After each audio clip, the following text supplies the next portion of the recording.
कानूनी चर्चा में आप लोगों का स्वागत है। आज हम राइट ऑफ प्राइवेट डिफेंस की बचे हुए सेक्शंस के बारे में बात करेंगे। धारा 103, 104, 105, 106 के बारे में चर्चा करेंगे।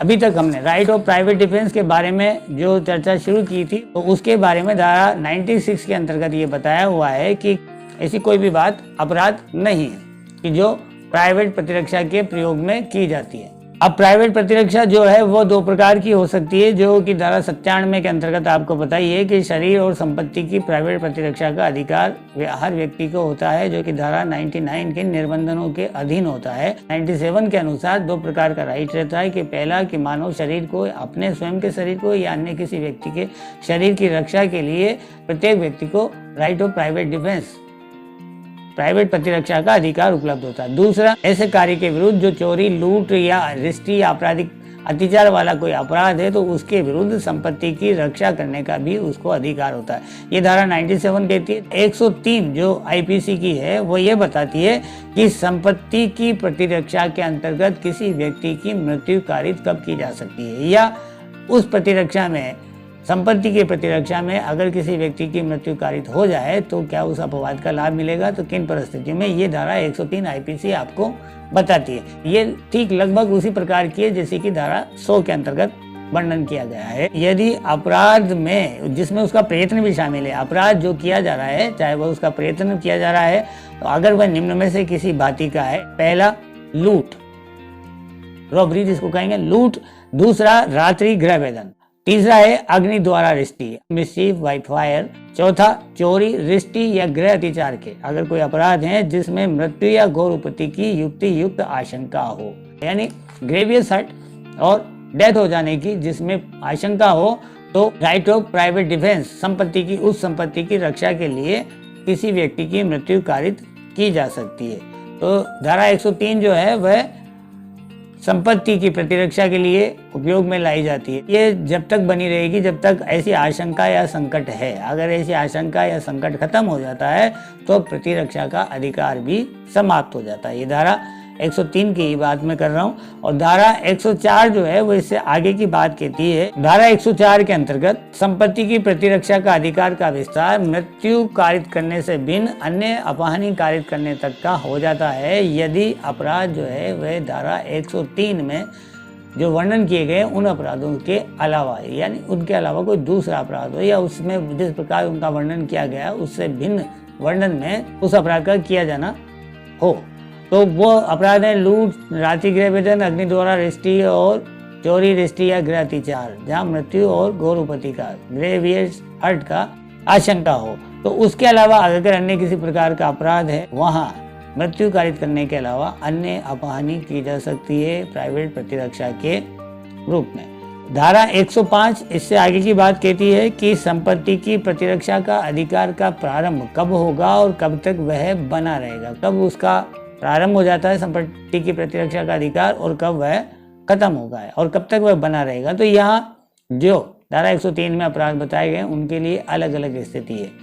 शरीर की प्रतिरक्षा के अधिकार के लिए तो अलग स्थिति थी कि जब से जैसे युक्त आशंका पैदा होती है और जब तक रहती है और जब तक समाप्त नहीं हो जाती तब तक ऐसा संकट बना रहता है, तब तक राइट ऑफ प्राइवेट डिफेंस भी उत्पन्न रहता है, जो कि धारा 102 में बताया गया। उसी से रिलेट करती हुई संबंधित धारा ये धारा 105 है। तो यहाँ अलग अलग अपराधों के लिए अलग अलग स्थिति है। चोरी के मामलों में, जहाँ चोरी का मामला है, तो वहाँ जब तक संपत्ति पहुंच के बाहर नहीं हो जाती, जिस व्यक्ति की संपत्ति चोरी की जा रही है उसकी पहुंच में वह संपत्ति है, तब तक तो वह बना रहेगा, राइट ऑफ प्राइवेट डिफेंस बना रहेगा।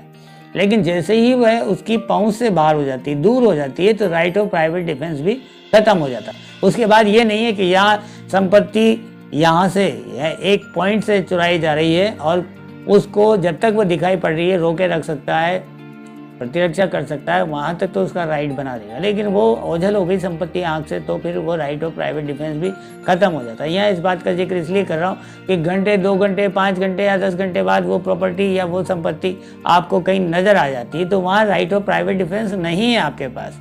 आप उसको, अपनी संपत्ति को देखते ही उस सामने वाले व्यक्ति पर हमला नहीं कर सकते, उससे संपत्ति छीन नहीं सकते, रोक सकते हो, लेकिन उसमें उसको नुकसान नहीं पहुंचा सकते। मैं जैसे उदाहरण दूं कि जयपुर सिटी से कोई भी संपत्ति चुराई गई और 2 दिन बाद वह अलवर में पाई गई, तो कोई व्यक्ति ये अलवर जाकर राइट ऑफ डिफेंस का उपयोग करते वहाँ पर उस जिसके कब्जे में उसको जाकर मारपीट नहीं कर सकता, उसके साथ कोई अनहोनी कारित नहीं कर सकता, कोई अपानी उसको कारित नहीं करेगा। इसलिए चोरी के विरुद्ध जब तक संपत्ति पहुंच में रहती है तब तक तो राइट ऑफ प्राइवेट डिफेंस बना रहता है। जैसे ही पहुंच से बाहर होती है तो ये राइट ऑफ प्राइवेट डिफेंस भी समाप्त हो जाता है। लोक सेवक की अगर सहायता प्राप्त हो जाती है तो व्यक्तिगत प्राइवेट प्रतिरक्षा का अधिकार समाप्त हो जाता है। वहाँ वह लोक सेवक में निहित हो जाता है कि वह आपकी और आपकी संपत्ति की रक्षा करे, क्योंकि आप स्टेट के सम्मानित नागरिक है। नंबर 3 स्थिति यह है कि संपत्ति जैसे ही आपको पुनः प्राप्त हो जाती है तो राइट ऑफ प्राइवेट डिफेंस भी खत्म हो जाता है। आपके कब्जे में आपकी संपत्ति अगर दोबारा प्राप्त हो जाती है तो उसके बाद राइट ऑफ प्राइवेट डिफेंस खत्म हो जाता है। उसके बाद आप किसी अन्य व्यक्ति को अपहानि या उसके साथ किसी प्रकार की मारपीट या और नुकसान कारित नहीं कर सकेंगे। दूसरा अपराध आता है लूट का मामला। लूट, चोरी, डकैती, इनके अंदर मूल रूप से तो संपत्ति का ही कब्जा इधर से उधर होता है। तो यहाँ उसी प्रकार लूट के विरुद्ध भी लूट के मामले में जब तक लूट के लिए सदोष अवरोध बना रहता है तो राइट ऑफ प्राइवेट डिफेंस भी बना रहेगा, क्योंकि लूट के लिए तत्काल भय की आशंका, तत्काल मृत्यु या गौरवपति के भय की आशंका, लगातार युक्त आशंका बना रहे। तो जब तक ऐसा अवरोध बना रहता है, जब तक ऐसी युक्त भय की आशंका बनी रहती है, तब तक आपके लिए या ऐसी स्थिति, ऐसी परिस्थिति वाले व्यक्ति के लिए राइट ऑफ प्राइवेट डिफेंस जो है वह उपलब्ध रहता है। अगर वह लूट का सदोष अवरोध खत्म हो जाता है, तत्काल भय से मुक्ति हो जाती है, दूर हो जाते हो, तो राइट ऑफ प्राइवेट डिफेंस भी खत्म हो जाएगा। यहाँ मुख्य रूप से बात यह है कि किसी एक्सक्यूज के रूप में, बदले के रूप में, प्रतिहेतु के रूप में आप राइट ऑफ प्राइवेट डिफेंस का उपयोग नहीं ले। ये केवल उसी परिस्थिति में है जब व्यक्ति के शरीर की या संपत्ति को संकट है, और संकट जब तक बना हुआ है तब तक राइट ऑफ प्राइवेट डिफेंस है। संकट जैसे ही टल गया तो राइट ऑफ प्राइवेट डिफेंस भी खत्म हो जाएगा। नंबर 3, आपराधिक अत्याचार के मामलों के अंतर्गत या रिष्टि के मामलों के अंतर्गत भी ठीक इसी प्रकार से जब तक वह अपराध कार्य किया जा रहा है तब तक राइट ऑफ प्राइवेट डिफेंस उपलब्ध रहता है। जैसे ही वह अपराध कार्य समाप्त हो जाता है या दूरी हो जाती है तो राइट ऑफ प्राइवेट डिफेंस भी खत्म हो जाता है। नंबर 4, रात्रि गृह भेदन के मामले में भी ठीक इसी तरह से कि जब तक वह अपराधी ऐसे गृह भेदन को आरंभ करता है, ऐसे गृह भेदन या गृह अत्याचार को जारी रखता है, या गृह भेदन या गृह अत्याचार जब तक होता रहता है तब तक राइट ऑफ प्राइवेट डिफेंस बना रहता है, और उसके पश्चात राइट ऑफ प्राइवेट डिफेंस जैसे ही वो स्थिति खत्म होती है राइट ऑफ प्राइवेट डिफेंस खत्म हो जाता है। तो मैं समझता हूँ जो राइट ऑफ प्राइवेट डिफेंस शरीर के लिए और राइट ऑफ प्राइवेट डिफेंस संपत्ति के लिए जो आपका है वह आप लोगों को ठीक से समझ में आ गया होगा। आपके कमेंट हमारे लिए नहीं, बाकी हमारे व्यूअर जो दूसरे लोग इससे जुड़ते हैं उनके लिए भी महत्वपूर्ण होते हैं। तो चैनल को लाइक, शेयर और उस पर कमेंट्स अवश्य करें।